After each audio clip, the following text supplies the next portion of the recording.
Halo teman-teman, kenalin nih kami dari kelompok 3.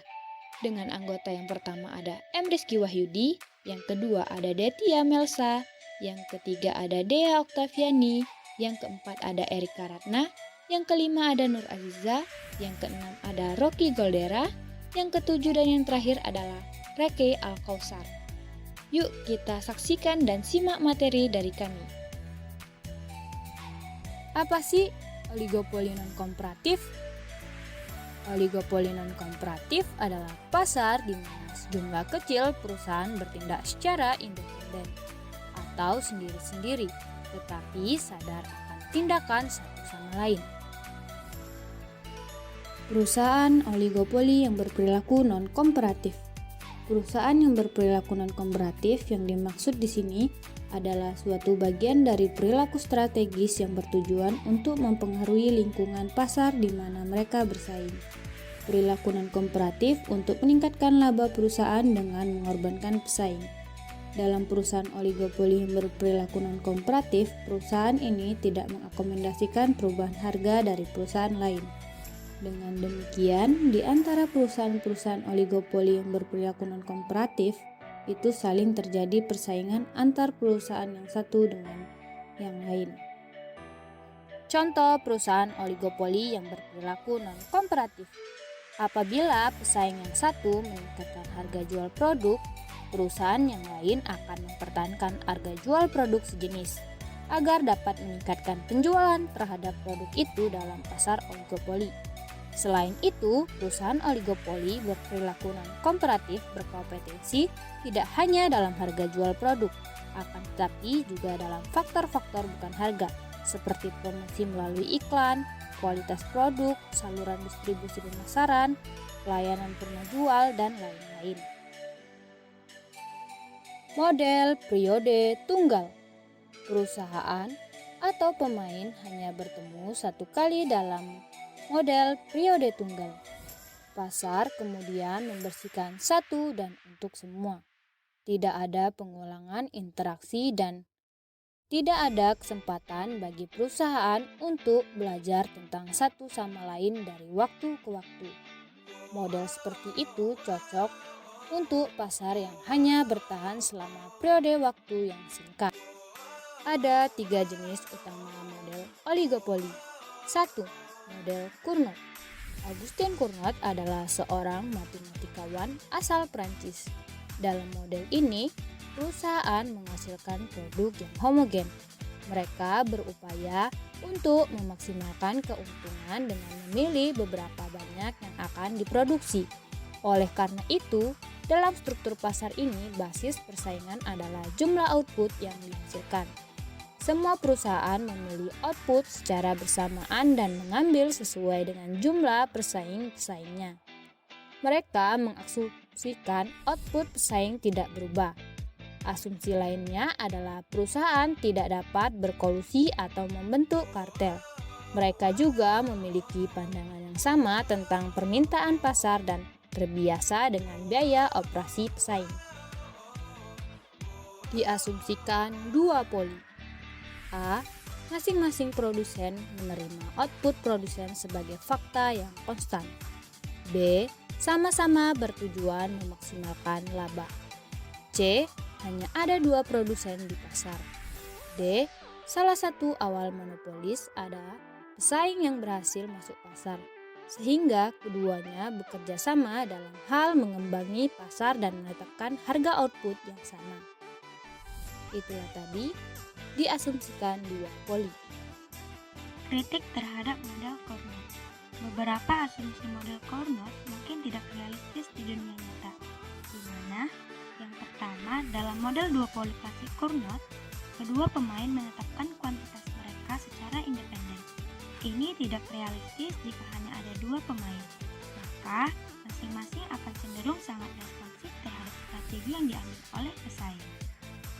Yang kedua, kuantitas bukan satu-satunya basis persaingan. Dalam industri oligopoli, persaingan tidak hanya berbasis harga, tetapi melalui diferensiasi. Diferensiasi memungkinkan perusahaan untuk memaksimalkan keuntungan tanpa harus terlibat dalam persaingan harga. Jadi, jika kuantitas naik harga, belum tentu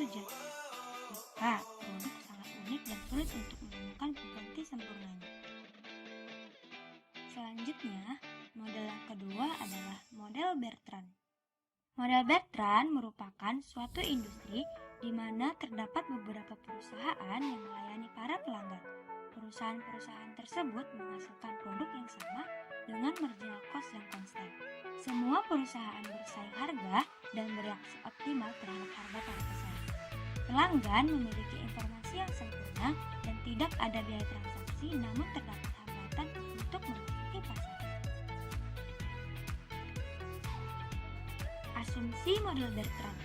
Asumsi utama dari model ini adalah jika perusahaan telah menentukan tingkat produksinya, maka perusahaan tersebut tidak akan mengubahnya. Atas dasar asumsi inilah perusahaan pesaingnya akan menentukan tingkat produksinya. Di dalam sistem Bertrand, maka setiap perusahaan akan beranggapan bahwa konsumen akan memilih perusahaan yang mampu memberikan harga terbaik atau paling murah karena produk di pasar identik sama. Jadi, saat suatu perusahaan atau barang menurunkan harga pasar, maka perusahaan lainnya juga akan mengikuti karena mereka tidak ingin kehilangan pasar. Kondisi tersebut selanjutnya akan memunculkan perang harga di pasar.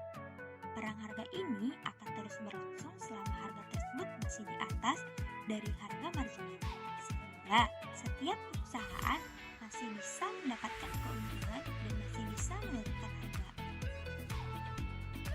Sehingga pasar nantinya akan mencapai keseimbangan saat keduanya sama, yakni dalam hal biaya marginal sama seperti dalam sistem duopoli formal. Model Bertrand tidak akan mengasumsikan produk homogen, yang mana kedua perusahaan ini tidak akan mampu membangun solusi. Kritik terhadap model Bertrand. Yang pertama, perubahan kecil dalam harga menyebabkan perubahan dramatis dalam kuantitas. Kritik utama dari model Bertrand adalah asumsinya bahwa setiap penyimpangan harga antara dua perusahaan menyebabkan hilangnya permintaan segera dan total bagi perusahaan yang mengenakan harga yang lebih tinggi. Asumsi inilah yang mendasari penurunan fungsi respons terbaik setiap perusahaan. Ada dua alasan mengapa keputusan suatu perusahaan untuk membebankan harga agak lebih tinggi dari pesaingnya mungkin tidak menyebabkan kehilangan semua pelanggannya. Yang kedua adalah homogenitas produk. Alasan kedua bahwa solusi Bertrand mungkin gagal untuk bertahan adalah karena kedua perusahaan tidak seperti yang diasumsikan, menghasilkan produk yang identik. Dua pabrik pakan dalam contoh mungkin tidak menghasilkan persis kualitas pakan yang sama. Memang, selama kedua perusahaan tidak berdampingan, mereka berbeda dalam lokasi dan pelanggan dapat memilih satu atau yang lain berdasarkan jarak dan operasi mereka sendiri. Selanjutnya, model yang ketiga adalah model Stackelberg. Model Stackelberg adalah model pengambilan keputusan strategis di mana perusahaan-perusahaan diasumsikan membuat keputusan secara berurutan. Model ini digunakan untuk menjelaskan perilaku pengambilan keputusan strategis di pasar oligopoli. Dikenal juga dengan istilah model perusahaan dominan atau dominan firm model. Asumsi model Stackelberg. Dalam model Stackelberg diasumsikan bahwa di pasar terdapat dua perusahaan, satu bertindak sebagai pemimpin dan satu perusahaan berlaku sebagai pengikut. Perusahaan yang bertindak sebagai pemimpin mempunyai kewenangan untuk menentukan jumlah output yang akan dihasilkan untuk memperoleh keuntungan maksimum. Atas dasar jumlah output yang telah ditentukan oleh perusahaan pemimpin ini, perusahaan pengikut akan bereaksi sesuai dengan ketentuan pada model Carnot, yaitu menganggap bahwa perusahaan pemimpin tidak akan mengubah tingkat outputnya. Pengembangan lebih lanjut dari model Stackelberg. Dalam model ini juga terdapat perusahaan dominan yang bertindak selaku pemimpin dasar serta perusahaan-perusahaan lain sebagai pengikut. Mari kita perhatikan kurva berikut ini. Perusahaan dominan mengambil inisiatif penentuan harga dengan membentuk kolusi implisit atau perusahaan mengikuti langkah tanpa perjanjian. Demikian penjelasan video kami mengenai materi oligopoli non kooperatif. Jika ada kesalahan dalam penjelasan, kami mohon maaf. Sekian dan terima kasih. Sampai ketemu di video selanjutnya ya.